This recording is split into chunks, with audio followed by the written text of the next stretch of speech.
예수님은 말씀하셨습니다. 인자가 온 것은 섬김을 받으려 함이 아니라 도리어 섬기려 하고 자기 목숨을 많은 사람의 대속물로 주려 함이니라. 예수님 그렇게 말씀하셨습니다. 예수님이 세상에 오실 때 성령으로 잉태되어 죄 없는 분으로 동정녀의 몸에서 나셨습니다. 그래서 예수님은 인류의 죄를 단번에 대속하실 수 있는 온전한 대속의 어린 양으로 오셨습니다. 예수님은 이 세상에 유월절 어린 양으로 오셨습니다. 구약 성경 출애굽기 12장 3절 말씀을 우리 같이 읽겠습니다. 너희는 이스라엘 온 회중에게 말하여 이르라. 이달 열흘에 너희 각자가 어린 양을 잡을지니 그 가족대로 그 식구를 위하여 어린 양을 취하되, 유월절 어린 양은 아비볼, 유대력으로 1월 열흘에 선택하여 준비합니다. 로마력 그레고리력으로는 3월 10일에 해당합니다. 출애굽기 12장 6절과 7절도 같이 읽으십시다. 이달 열나흔 날까지 간증하였다가 해질 때에 이스라엘 회중이 그 양을 잡고 그 피를 양을 먹을 집 좌우 문설주와 인방에 바르고, 이월절 어린 양은 아비월 열나흔 날에 잡아서 어린 양의 피를 문설주와 인방에 바릅니다. 지금 우리 원력으로는 3월 14일 저녁에 해당합니다. 출애굽기 12장 13절과 14절도 함께 읽으십시다. 내가 애굽 땅을 칠 때에 그 피가 너희가 사는 집에 있어서 너희를 위하여 표적이 될지라. 내가 피를 볼 때에 너희를 넘어가리니 재앙이 너희에게 내려 멸하지 아니하리라. 너희는 이 날을 기념하여 여호와의 절기를 삼아 영원한 규례로 대대로 지킬지니라. 넘어가리니 파사흐, 패스오버라는 뜻입니다. 그래서 6월절입니다.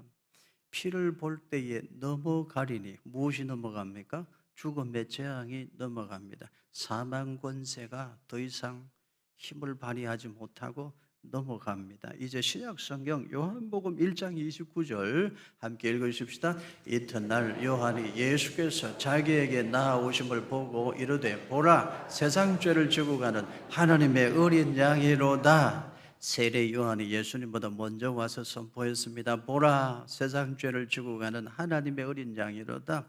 예수님은 우리의 죄를 대속하시는 유월절 어린 양으로 오신 분이심을 세례 요한이 먼저 와서 선포했습니다. 그렇습니다. 예수님은 세상 죄를 지고 가는 유월절 어린 양으로 이 땅에 오신 분입니다. 마가복음 11장 2절 같이 읽으십시다. 이르시되 너희는 맞은편 마을로 가라. 그리로 들어가면 곧 아직 아무도 타보지 않은 나귀 새끼가 매여 있는 것을 보리니 풀어 끌고 오라. 예수님은 넉넉한 유월절 나흘 전에, 유월절 닷새 전에, 유월절 나흘 전에 스스로 나귀를 타시고 예루살렘으로 들어가셨습니다. 왜 그랬을까요? 유월절 어린 양은 나흘 전에 준비하기 때문입니다. 예수님은 스스로 유월절 어린 양이 되시려고 유월절 나흘 전에 예루살렘으로 들어가셨습니다. 마가복음 14장 12절도 같이 읽겠습니다. 무교절의 첫날 곧 유월절 양 잡는 날에 제사들이 예수께 여짜오되, 우리가 어디로 가서 선생님께서 유월절 음식을 잡수시게 준비하기를 원하시나이까 하며, 예수님은 유월절 양 잡는 날에, 유월절 열나흔 날에 최후의 만찬을 드셨습니다. 그리고 새로운 유월절 언약을 세워 주셨습니다. 이것을 받아라, 내 몸이니라. 이것은 너희를 위하여 흘리는 내 피니라. 예수님은 새로운 유월절 언약을 세워 주셨습니다. 짐승의 피가 아닌 예수님의 보혈의 피로 세우는 새로운 언약을 세워 주셨습니다. 그래서 구약 시대에 유월절이 있었다면 지금 우리에게는 부활절이 있습니다. 예수님의 피로 세우는 새 언약은 유월절 제사의 완성입니다. 성자 예수님이 친히 완전한 유월절 어린 양이 되셔서 온전한 유월절 제물이 되셨기 때문에 이제 더는 짐승의 피로 드리는 제사는 필요하지 않습니다. 예수님의 보혈의 공로로 의롭다 하심을 받고 구원을 얻습니다. 유월절은 목요일 저녁부터 금요일 저녁까지입니다. 예수님은 유월절이 시작되는 목요일 저녁에 최후의 만찬을 드셨습니다. 그리고 겟세마네 동산에서 기도하셨습니다. 그리고 잡혀가셔요. 그때 베드로가 멀찍이 예수님을 따라가다가 예수님을 모른다고 3번이나 부인했습니다.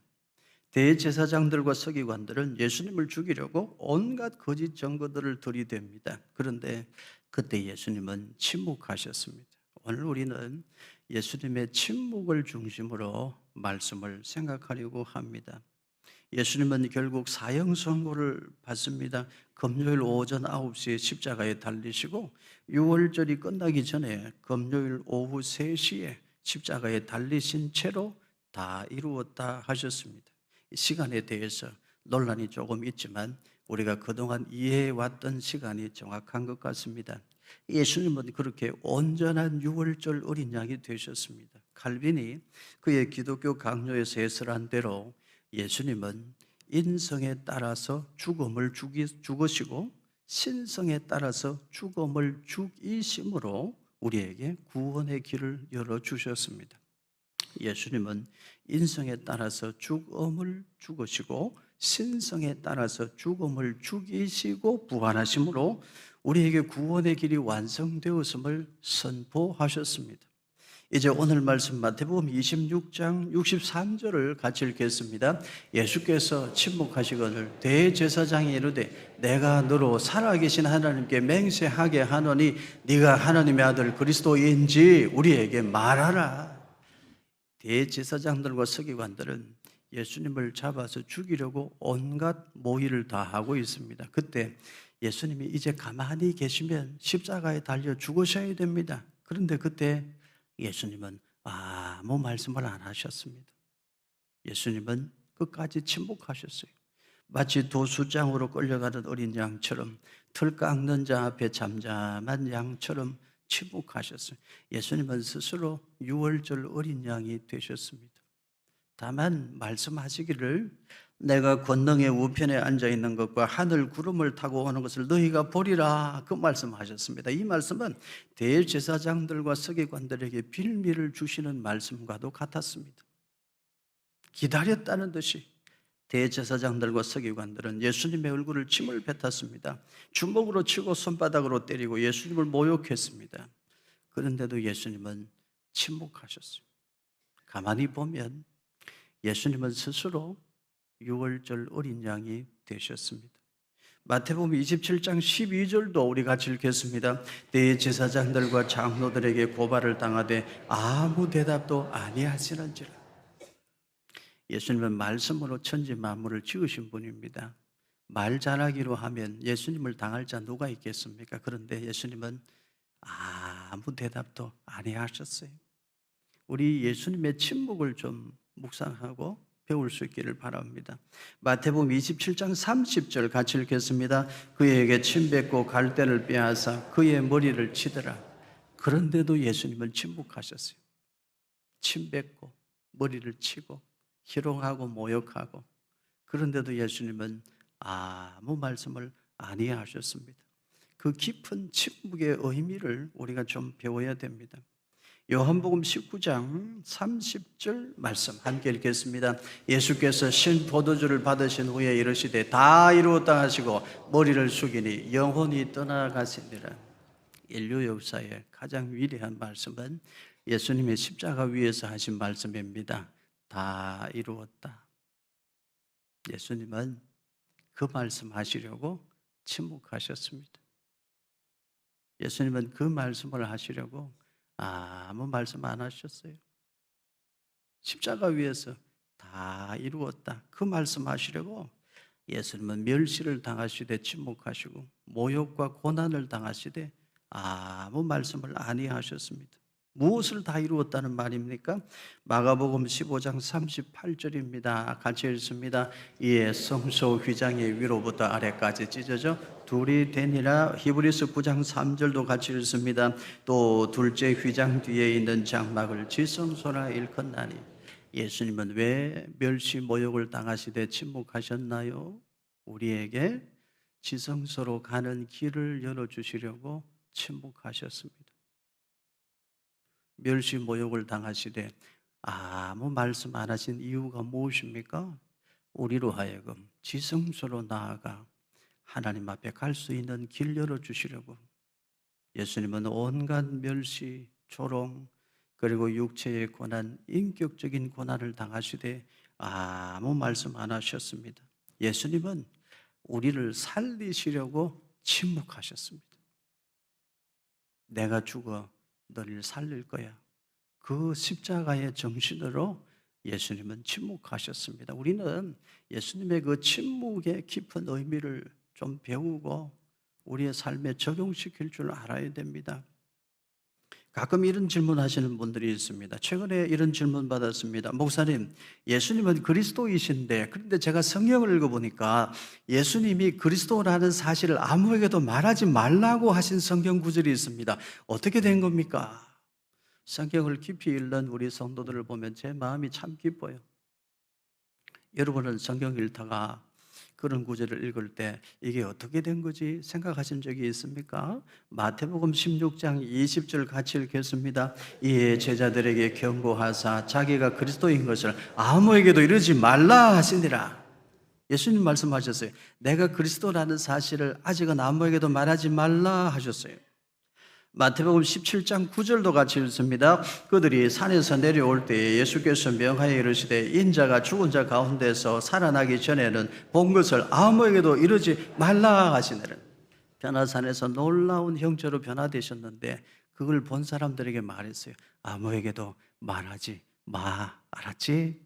예수님은 아무에게도 말하지 말라고 하셨어요. 이유가 뭡니까? 요한복음 2장 4절 같이 읽겠습니다. 예수께서 이르시되 여자여 나와 무슨 상관이 있나이까 내 때가 아직 이르지 아니하였나이다. 예수님은 시간표를 맞추어 놓고 사셨습니다. 예수님의 시간표는 6월절에 자신을 십자가에 매달아 우리의 죄를 대속하시는 6월절 어린 양이 되어주시는 시간, 그 시간에 예수님의 시간표는 맞추어져 있었습니다.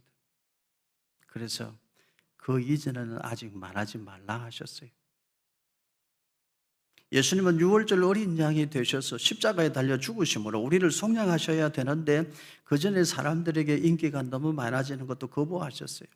6월절 이전에 잡혀가시는 것도 거부하셨어요. 예수님의 시간표는 6월절 어린 양으로 당신을 십자가에 매달아 우리의 죄를 속량하는 시간, 그 시간에 맞추어져 있었습니다. 여러분 성경을 읽어보세요.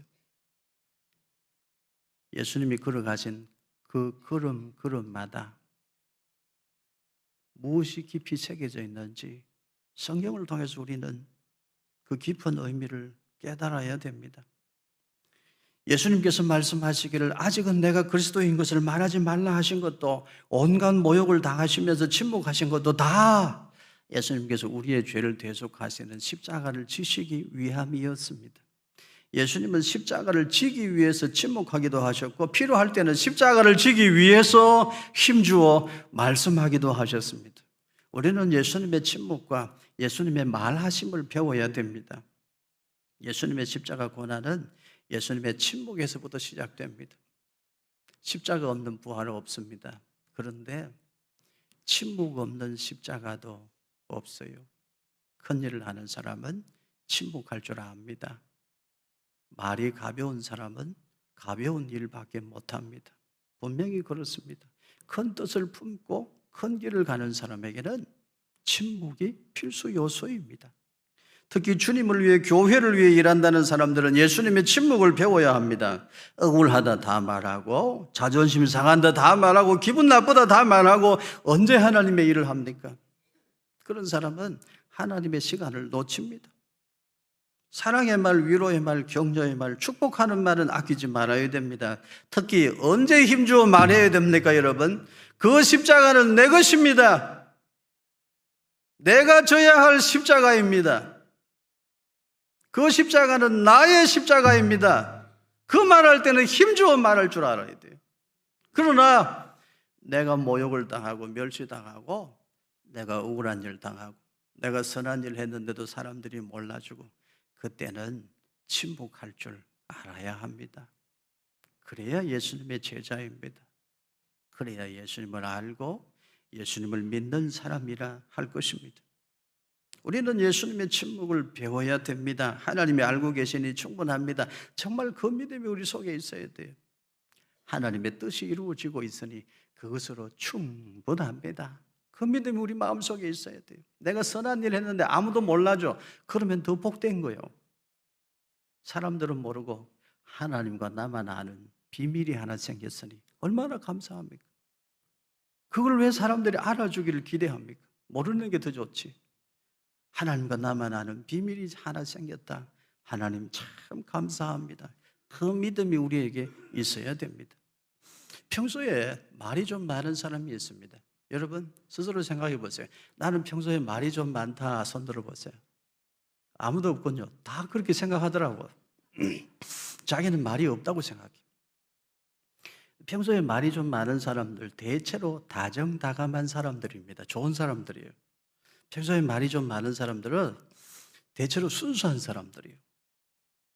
긍정 에너지를 가진 사람, 밝은 에너지를 가진 사람, 그런 사람 필요해요. 어디 여행을 가는데 너도 말이 없고 나도 말이 없고 그 사람도 말이 없고 굉장히 힘들어요. 제가 신방을 갔는데 제일 좋아하는 사람은 말 자꾸 하는 사람 좋아요. 말이 없으면 내가 힘들어요. 말할 줄 아는 사람 필요해요. 근데 문제가 뭐냐 하면 쓸데없는 말을 자꾸 하는 사람들, 이 사람들이 문제예요.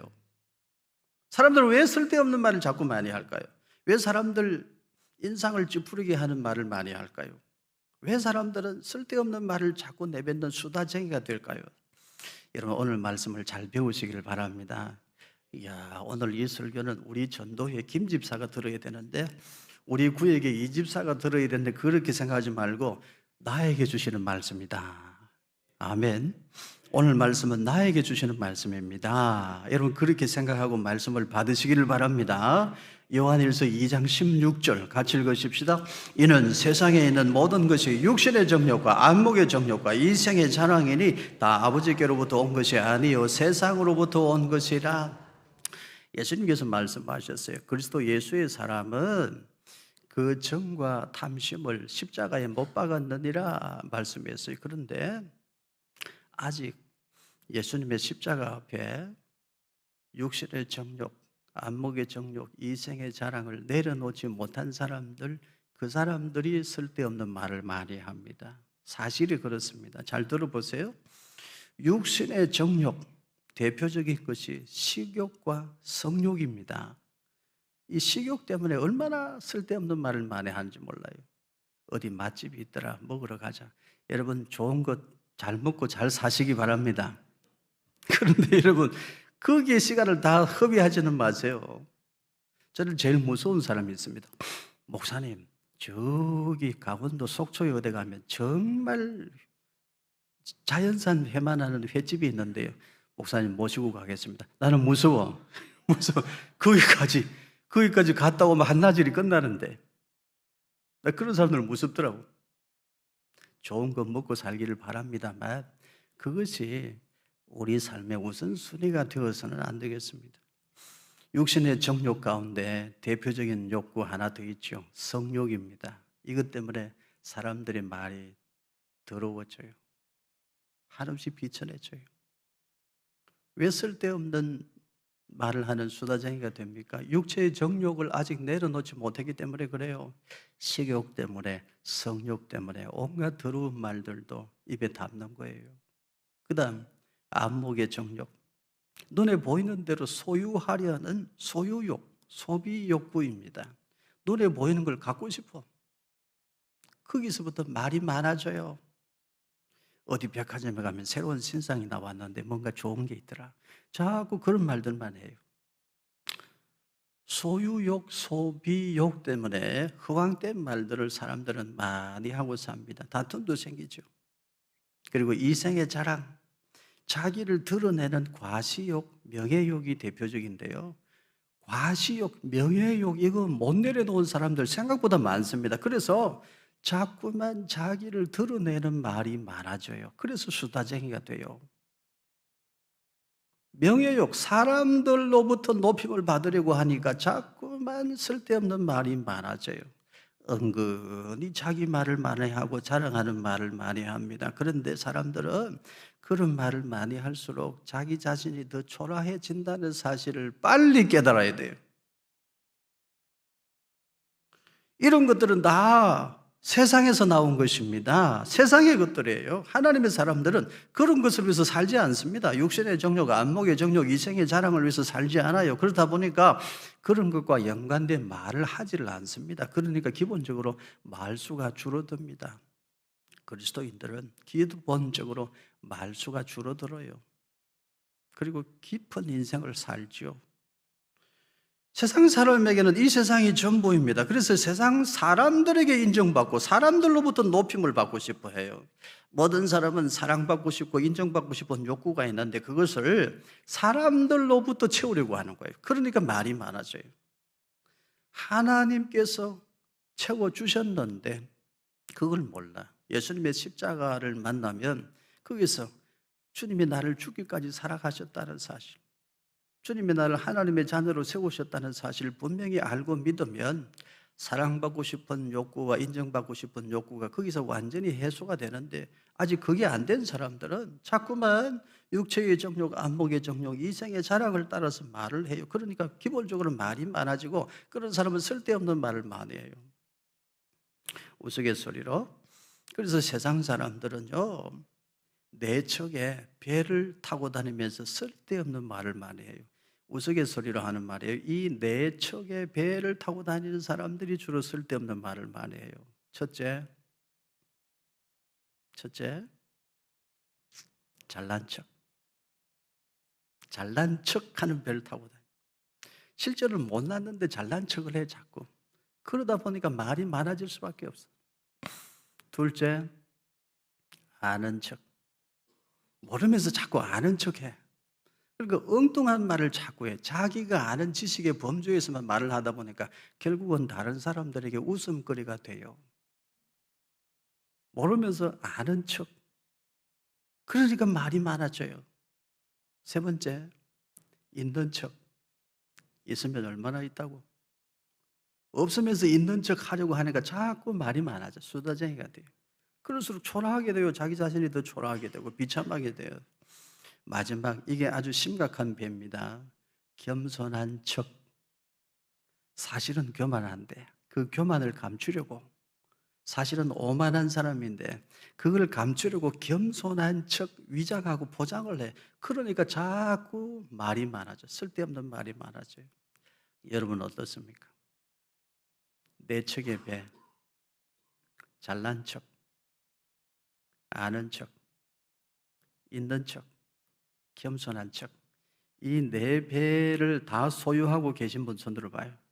이거 다 타고 다니는 사람. 이 중에 하나라도 해당되는 사람이 있죠. 일부 예배 마치고 우리 권사님 한 분이 저에게 오셔서 고백하셨어요. 목사님, 저는 겸손한 척 그 배를 버리겠습니다. 일부 예배 마치고 권사님 한 분이 저에게 그 이야기 하시더라고요. 여러분은 지금 어떤 배를 타고 다니십니까? 어떤 배를 타고 다니면서 쓸데없는 말들을 하고 자꾸 자기 자신을 더 초라하고 비참하게 만들고 있습니까? 육신의 정욕, 안목의 정욕, 이생의 자랑을 버릴 수 있기를 주님의 이름으로 축원합니다.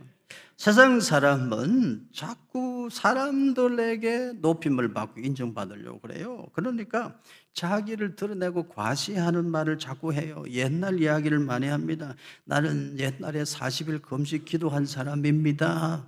나는 옛날에 이렇게 높은 자리에 앉아 있었던 사람입니다. 그런 말을 하죠. 옛날에 훌륭하게 살았다면 지금 더 훌륭하고 지금 더 덕스러운 사람으로 살아야죠.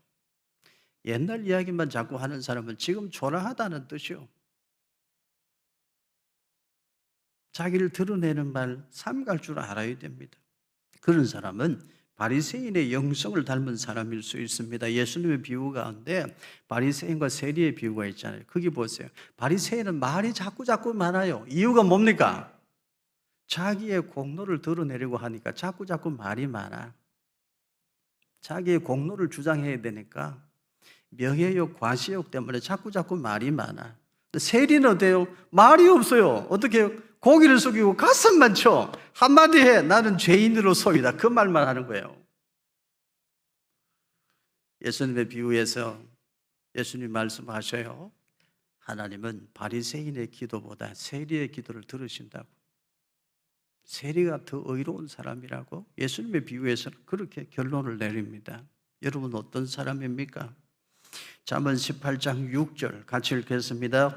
미련한 자의 입술은 다툼을 일으키고 그의 입은 매를 자청하느니라. 전도서 5장 3절도 같이 읽습니다. 걱정이 많으면 꿈이 생기고 말이 많으면 우매한 자의 소리가 나타나느니라.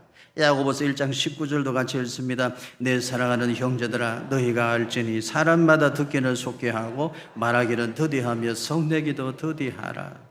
누구든지 나를 따라오려거든 자기를 부인하고 자기 십자가를 지고 나를 따를 것이니라 말씀하셨는데, 아직 자기 부인이 안 된 사람은 여전히 육체의 정욕, 안목의 정욕, 이생의 자랑을 붙들고 삽니다. 그러다 보니까 쓸데없는 말이 많아져요. 그런 사람들이 있는 곳에는 눈살을 찌푸리게 됩니다. 우선 말을 좀 줄여야 됩니다. 말을 좀 줄여야 인생의 깊이가 생기고 믿음도 은혜의 깊은 곳으로 들어갈 수 있습니다. 말이 너무 많으면 얕은 곳에서만 머물게 됩니다. 말이 많으면 실수가 많아져요. 말이 많으면 우매한 자의 소리도 나오게 되어 있습니다. 말이 많으면 상처 주고 상처받고 오해받고 오해하고 스스로 힘든 인생이 됩니다. 말을 좀 줄이고 말하기는 더디하고 듣기는 속히 하고 그렇게 사는 것이 지혜입니다. 여러분은 어리석은 사람으로 살지 말고 지혜로운 사람으로 살아가시기를 바랍니다. 잠언 4장 24절을 보십시오. 구부러진 말을 내 입에서 버리며 삐뚤어진 말을 내 입술에서 멀리하라. 구부러진 말, 정직하지 못한 말, 삐뚤어진 말, 정당하지 못한 말이에요. 사람의 말이 다 같은 말이 아닙니다. 어떤 말은 구부러진 말이 있어요. 어떤 말은 삐뚤어진 말이 있어요. 왜 구부러진 말, 삐뚤어진 말을 하고 삽니까? 우리 그리스도인은 구부러진 말, 삐뚤어진 말, 그런 말은 버려야 될 줄로 믿습니다. 디모데후서 2장 17절은 같이 읽으십시다. 그들의 말은 악성 종양이 퍼져나감과 같은데 그 중에 후메네오와 빌레도가 있느니라. 그들의 말은 악성 종양과 같다. Like cancer, 암덩어리와 같다. 어떤 말은 암세포와 같은 말이 있어요. 안 그래도 힘들게 사업하고 직장생활하는 남편에게 아내가 암덩어리 같은 말을 함부로 하면 안 됩니다. 안 그래도 힘들고 아픈 상처를 가지고 살아가는 아내에게 남편이 함부로 암세포 같은 말을 자꾸 던져서는 안 돼요. 자기 인생의 문제로 힘들게 고민하고 있는 자녀들에게도 부모가 생각 없이 함부로 암세포 같은 말을 함부로 던져서는 안 돼요. 말을 주의해야 됩니다. 구역 식구들 얼마나 귀한 분들입니까? 그분들에게 암덩어리 같은 말을 자꾸 던져서는 절대로 안 돼요. 우리 입술의 말을 정말 삼가 주의해야 됩니다. 말은 힘이 있습니다. 생명력이 있어서 누군가의 마음에 살아 있습니다. 오래 살아 있어요. 말은 각인력이 있어서 누군가의 가슴 속에 새겨져 있습니다. 깊이 새겨져서 지워지지 않습니다. 말은 견인력이 있어서 말한 대로 되는 힘이 있어요. 말 함부로 해서는 안 됩니다. 암덩어리 같은 말을 주고받고 그렇게 해서 행복할 수 있는 사람은 아무도 없습니다. 야고보서 3장 1절도 같이 읽으십시다. 내 형제들아 너희는 선생된 우리가 더 큰 심판을 받을 줄 알고 선생이 많이 되지 말라. 뭘 좀 안다고 자기가 선생 노릇하려고 하는 사람들, 이 말씀을 마음에 새기시기를 바랍니다. 많이 선생이 되지 말라 했습니다. 가르치려고만 하고 지적질만 하려고 하고 그러면 안 됩니다. 그런 사람은 나중에 더 큰 심판을 받습니다. 심히 교만한 사람, 심히 오만한 사람은 부끄러운 줄도 모르고 자기보다 선한 사람에게 이래라 저래라 말해요. 심히 오만한 사람은 자기보다 하나님 앞에 더 충성된 사람에게 이래라 저래라 지적질해요. 심히 교만한 사람은 자기보다 더 성실하게 살아가는 사람들에게 너는 이래라 저래라 함부로 가르쳐 드려요. 그 사람 부끄러운 사람인 것을 알아야 돼요. 다 힘든 형편 중에도 최선을 다해서 믿음 지키고 자기 가정을 지키고 생업에 종사하고 열심히 사업하려고 애쓰고 있는 사람들이요. 그 사람들에게, 다 나름 열심히 살고 있는 분들에게 지적하려고 들고 가르치려고 들고 그러지 마세요. 그런 말은 삼가 주의해야 돼요. 심히 교만한 말, 심히 오만한 말, 그런 말은 버려야 됩니다. 우리 그리스도인은 어떤 말을 많이 해야 될까요? 너희는 축복하라 말씀했어요. 여러분, 축복하는 말을 많이 하시기를 바랍니다. 아무리 못난 사람도 믿음의 안경을 쓰고 그리스도 예수의 마음의 눈을 가지고 바라보면 칭찬할 게 한두 가지는 꼭 있어요. 그걸 칭찬하세요. 그리고 축복하세요.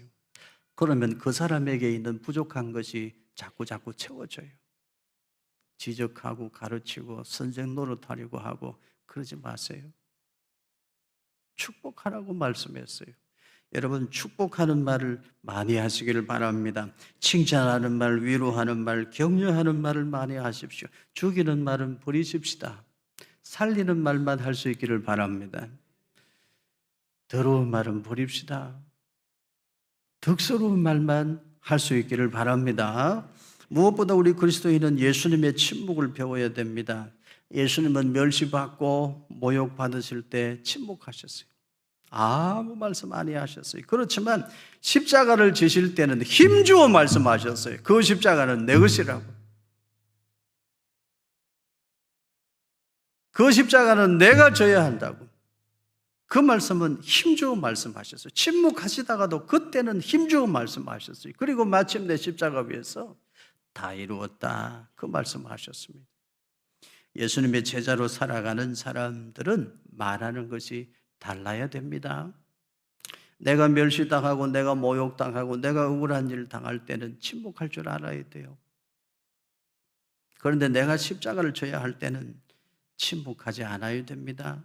그 십자가는 나의 십자가라고 힘주어 말할 줄 아는 사람이 되어야 됩니다. 예수님의 제자는 자신의 권리를 주장할 때는 침묵할 줄 알지만 자신의 책임과 의무를 주장할 때는 힘주어 말할 줄 알아야 돼요. 그리고 가련한 사람들에게는 위로의 말, 격려의 말을 할 줄 알아야 됩니다. 이제 여름 휴가철도 끝나갑니다. 아직도 해외여행 중에 있고 휴가 중에 있는 우리 성도들이 있습니다만 이제 여름 휴가철이 끝나갑니다. 이제 여름 무더위도 곧 물러갈 것입니다. 무더위 얼마나 고생이 많습니까? 이제 조금 있으면 우리 교회 경로대학이 개강할 준비를 하고 있습니다. 우리 구역 예배, 구역 모임도 다시 모입니다. 이제 곧 전도회 모임도 많이 모이게 됩니다. 가을이 되면 야외로 나가는 모임도 많고요. 소그룹 선교회 모임도 많고요. 나눔과 봉사 선교회를 비롯해서 섬기고 봉사하는 소그룹 선교회 모임들도 앞으로 이제 더 힘있게 많이 모이게 되어져 있습니다. 오늘 뜻한 바 있어 여러분에게 말씀드립니다. 지금부터 준비하시기를 바랍니다. 말을 복되게 하는 준비를 하시기를 바랍니다. 입술의 말을 절제하는 법을 배워 익히시기를 바랍니다.